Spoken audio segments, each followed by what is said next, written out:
মোৰ চকু দুটাই মোৰ কাণ, মোৰ হাতখনেই মোৰ মুখ।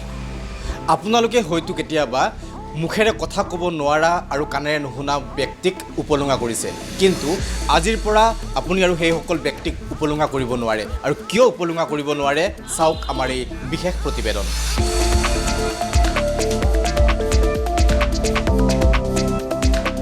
পোনপ্ৰথমে মই আপোনালৈ এটি প্ৰশ্ন সুধিব বিচাৰিছোঁ, আপোনাৰ এই বিশেষ পদক্ষেপৰ আঁৰত কি চিন্তা আছিল? ইনক্লুজিভিটি, চাহৰ যোগেদি সকলোকে এটা আমি সংস্থাপন দিয়াৰ নিজৰ এটা সৰু চেষ্টা, বিশেষকৈ স্পেচিয়েলি এবল্ড যিসকল আছে তেওঁলোকৰ কাৰণে আমি চাহৰ থ্ৰুৱেদি কিবা এটা এমপ্লয়মেণ্ট অপৰচুনিটি দিব পাৰোঁ নেকি, এইটোৱে মেইন চিন্তা।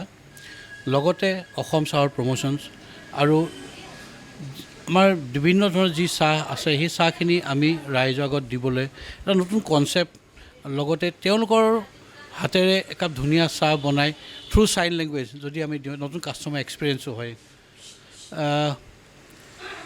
গ্ৰ'য়িং টুগেডাৰ, একেলগে আগবাঢ়ি যোৱাটো মই বহুত বিশ্বাস কৰোঁ, আৰু সেই চিন্তাধাৰাৰে আমি টকিং ফিংগাৰ্ছ বুলি কেফেখন আৰম্ভ কৰিছোঁ, য'ত মোৰ গোটেই টিম মেম্বাৰ্ছে চাইন লেংগুৱেজত কথা পাতে, কাৰণ তেওঁলোকে শুনা নাপায় আৰু ক'ব নোৱাৰে।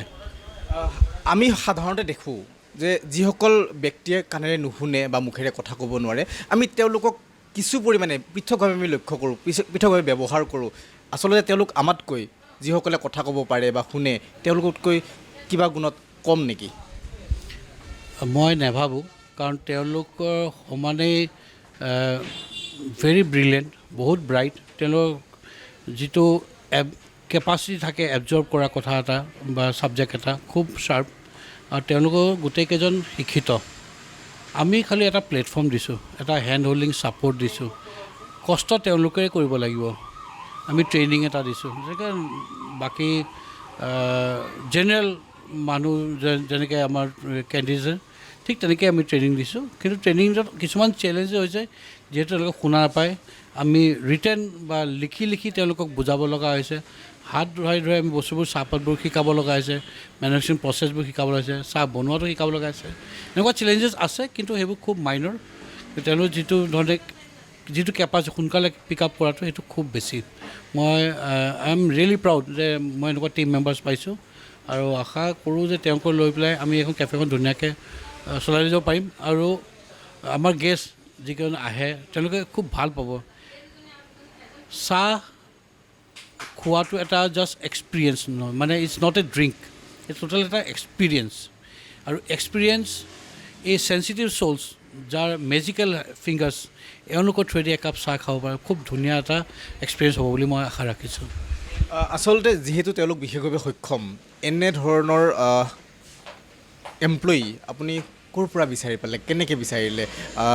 তেওঁলোকক আনি, যিহেতু ইতিমধ্যে আপুনি ট্ৰেইনিং দিয়া বুলি কৈছে, বা তেওঁলোকে যিহেতু কথা ক'ব নোৱাৰে, সাধাৰণ মানুহৰ দৰে কথা ক'ব নোৱাৰে, এটা অত্যন্ত চেলেঞ্জিং কাম, ক'ত বিচাৰিলে, কেনেকৈ আৰু কেনেকৈ আগবঢ়াই লৈ যাব বুলি আপোনাৰ পৰিকল্পনা মানে ভৱিষ্যতৰ দিনত?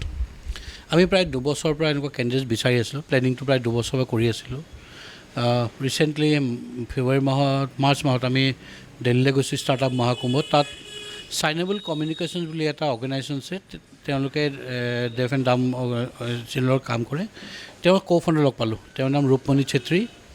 তেখেতক যেতিয়া মোৰ প্ৰজেক্টৰ কথা ক'লোঁ, তেওঁ খুব ভাল পালে, তেওঁ কৈছে মই হেল্প কৰিম। তেখেতে অসমত আহি পেলাই অসমৰ আমাৰ ডেফ এছ'চিয়েশ্যন আছে, তেওঁলোকৰ কথা পাতিলে। অংকুৰ শৰ্মা বুলি এজন আছে, তেখেতে গোটেইখিনি হেল্প কৰিলে। তেওঁলোকে মোক 7জন শ্বৰ্টলিষ্ট কৰি 3জন মোক শ্বৰ্টলিষ্ট কৰি দিলে, আৰু সেই তেনেকৈ আমাৰ প্ৰচেছটো আৰম্ভ হৈ এতিয়া 3জনৰ পিছত প্ৰথম চিলেকশ্যন হ'ল। 3জন জইন কৰিলে, 1-2জনে নকৰিলে।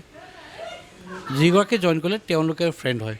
চ' মোৰ যেতিয়া কথাটো ক'লোঁ যে মই 3জন লৈছিলোঁ, কিন্তু এজনে জইন কৰিলে, তেওঁলোকৰ ফ্ৰেণ্ডক আনিলে। 3জন ল'লোঁ। পিছত 10 দিনৰ পিছত আৰু এজন তেওঁলোকৰ ফ্ৰেণ্ড আছে, অৰুণাচলৰ হয়, কিন্তু তেওঁলোকৰ লগৰে ল'ৰা এজন আছে। তেওঁ ৰিকুৱেষ্ট কৰিলে, ছাৰ মোৰ কাৰণে যদি হয় ভাল হয়। আমি এতিয়া বৰ্তমান 4জন লৈ আৰম্ভ কৰিছোঁ। যিহেতু কোলাহল মই গুৱাহাটী, চাৰিওপিনে কেৱল হুলস্থুল, তাৰ মাজত দীঘলী পুখুৰীৰ পাৰত এক নিৰ্জন স্থানত বহি চাহ খোৱাৰ যি সুবিধা, সেই সুবিধা আপুনি দিছে। এই নিৰ্জনতা বিচাৰি ইয়ালৈ গ্ৰাহকসকল আহিব আৰু কি লাভ কৰিব আৰু কেনেকৈ তেওঁলোকক ছাৰ্ভ কৰা হ'ব এই সম্পৰ্কত কিছু পৰিমাণে জানিব বিচাৰিম। হয়, এটা নিৰিবিলি পৰিৱেশত দীঘলী পুখুৰী ইমান হিষ্ট্ৰিকেল জেগা, তাত আমি কনচেপ্ট কেফেখন লঞ্চ কৰিছোঁ, টি বুটিক আৰু কেফে। কাষ্টমাৰ স্মুথ এটা এক্সপিৰিয়েঞ্চৰ কাৰণে আমি দুটামান খালি ইনষ্ট্ৰাকশ্যনছ ৰাখিছোঁ, দেখুৱাব বিচাৰিছোঁ। এখন ইনষ্ট্ৰাকশ্যন মেনুৱেল দিছোঁ, তাত মানে গেষ্ট অহাৰ পিছত যিখন মেনু, সেই মেনুখন পাবলৈ প্ৰথমতে আমাৰ টিম মেম্বাৰ্ছক মাতিবলৈ আমি এই দুখন ফ্লেগ ৰাখিছোঁ। আমি এনেকুৱা ফ্লেগ যে আহি পেলাই তেওঁলোকে এছিষ্টেঞ্চৰ কাৰণে যদি এখন ৱেভ কৰি দিয়ে, তেওঁলোকে য'ত থাকে দেখা পায়, আহি পেলাই আপোনাক মেনুখন দিবহি। মেনুত চিৰিয়েল নম্বৰ থাকে, আপুনি নম্বৰটো ক'লেই হ'ব, যে যিটো আইটেম বিচাৰিছে নম্বৰটো তেওঁলোকে লৈ কিটচেনত দিয়ে। নম্বৰটো কেনেকৈ ক'ব?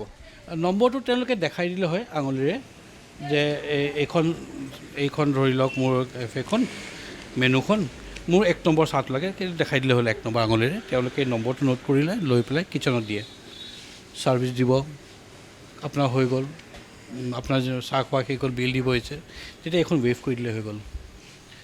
চিম্পল, তো তেওঁলোকে বুজি পায়। তো সেই বস্তু বিলখন দিলে, আৰু ইন দ্য মিন টাইম আপুনি আমাৰ চাহবোৰ বেলেগ বেলেগ চেম্পলিং কৰিব বিচাৰে, তো তেওঁলোকে আপোনাক চাহৰ চেম্পলিং কৰি ৰাখিব, ভিন্ন ভিন্ন চাহ সৰু সৰু টেষ্টিং কৰাব, ইণ্টাৰেক্ট কৰিব পাৰে আপুনি তেওঁলোকৰ লগত। আৰু মই বিচাৰি আহক, গেষ্ট আহক, তেওঁলোকৰ লগত দুআষাৰ কথা পাতক, এটা নতুন পৃথিৱী, এটা নতুন এক্সপিৰিয়েঞ্চ, এটা নতুন কালচাৰেল এক্সপিৰিয়েঞ্চ বুলিয়ে ক'ম। তেওঁলোকৰ লগত কথা পাতক, তেওঁলোকেও ভাল পাব, উৎসাহ দিয়ক, আশীৰ্বাদ কৰক। সদশেষত মই এটি প্ৰশ্ন সুধিম, প্ৰশ্ন আচলতে নহয়, আপোনাৰ পৰা এটা উপদেশ মই ল'ব বিচাৰিম। যিসকল পিতৃ মাতৃৰ সন্তান বিশেষভাৱে সক্ষম হৈ জন্ম লাভ কৰে, হয়তো কাণেৰে নুশুনে বা কথা ক'ব নোৱাৰে, সেইসকল পিতৃ মাতৃয়ে বহুত সময়ত নিজৰ সন্তানক লৈ দুখ কৰে, নিশ্চিতভাৱে দুখ কৰিবলগীয়া এটা বিষয়। কিন্তু নিজৰ সন্তান যে কেতিয়াও অৱহেলিত নহয়, নিজৰ সন্তানগৰাকীৰ হাততো যে কিবা এটা ক্ষমতা আছে, তেওঁ যে এগৰাকী মানৱ সম্পদ, এই ক্ষেত্ৰত সেই পিতৃ মাতৃসকলক লৈ আপুনি কি বাৰ্তা দিব?